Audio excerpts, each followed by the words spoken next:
Olá, meus amores, tudo bem com vocês? Espero que sim, com a tia Helena está tudo bem, graças a Deus. Sejam bem-vindos a mais uma aula de História. Hoje falaremos um pouquinho sobre os contornos da nossa terra. Ao compararmos o Brasil a outros países, percebemos o quanto ele é extenso, né? Mas nem sempre o território brasileiro teve esse tamanho.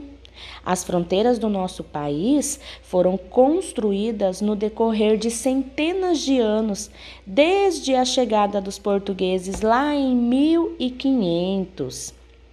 As primeiras fronteiras, durante o século XIX, entre os anos de 1401 e 1500, portugueses e espanhóis se lançaram em longas viagens rumo ao desconhecido, com a intenção de encontrar rotas marítimas que os levassem às Índias.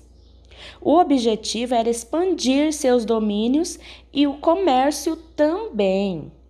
Ao terem conhecimento de terras a oeste do continente europeu, no fim do século XIX, os reinos de Portugal e Espanha disputaram a quem elas pertenceriam.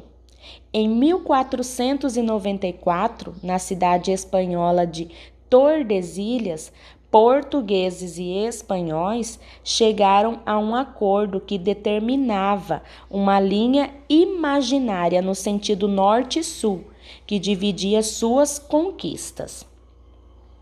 O Tratado de Tordesilhas estabelecia a distância de 370 léguas, quase 1,8 quilômetros, a oeste das ilhas de Cabo Verde, como linha divisória entre as duas potências marítimas. Assim, todas as terras situadas a leste dessa linha pertenceriam a Portugal e as do lado oeste à Espanha. Este é um mapa do Tratado de Tordesilhas, lá de 1494. Observe o mapa da página anterior, este mapa que acabamos de ver, e o desta página. Vamos observar também o da próxima página.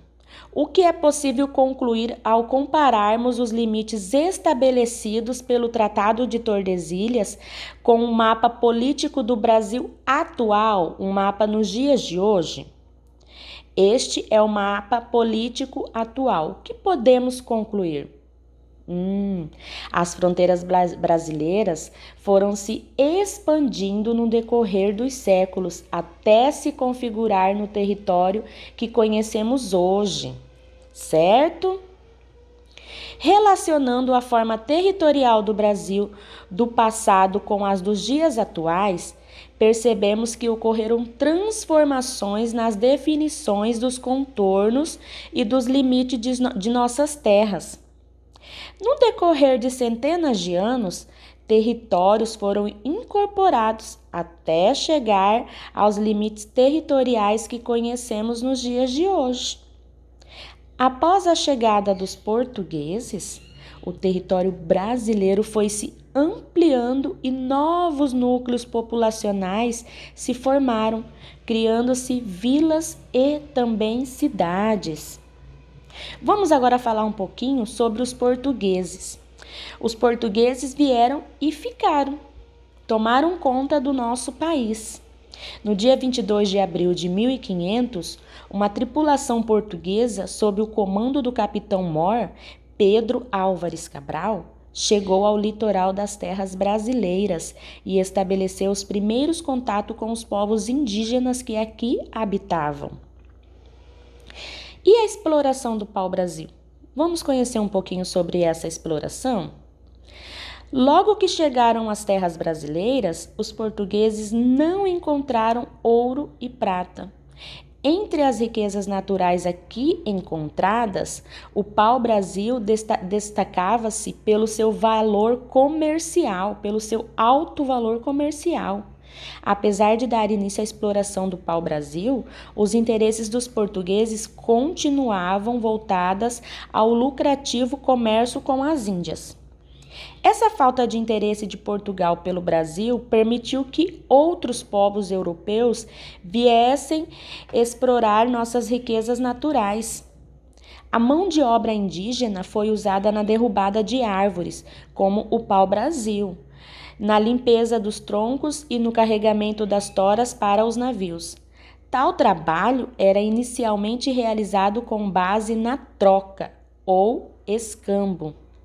Os nativos recebiam colares, tecidos, peças de roupas, facas, facões e outros objetos pelo serviço que faziam.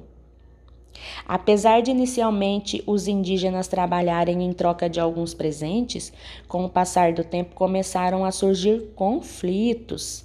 Isso ocorreu porque os portugueses exigiam cada vez mais dos nativos, impondo um ritmo diverso daquele que caracterizava a vida deles. Além dos portugueses, outros estrangeiros espanhóis, franceses, holandeses e ingleses estavam interessados na exploração das riquezas da terra. Por isso, eles exigiam dos indígenas o mesmo tipo de trabalho, o que aumentava a insatisfação entre os nativos e gerava conflitos. Bom, essa foi a nossa aula de hoje. Espero que tenham compreendido tudo direitinho. Beijos da tia Helena e até o próximo vídeo.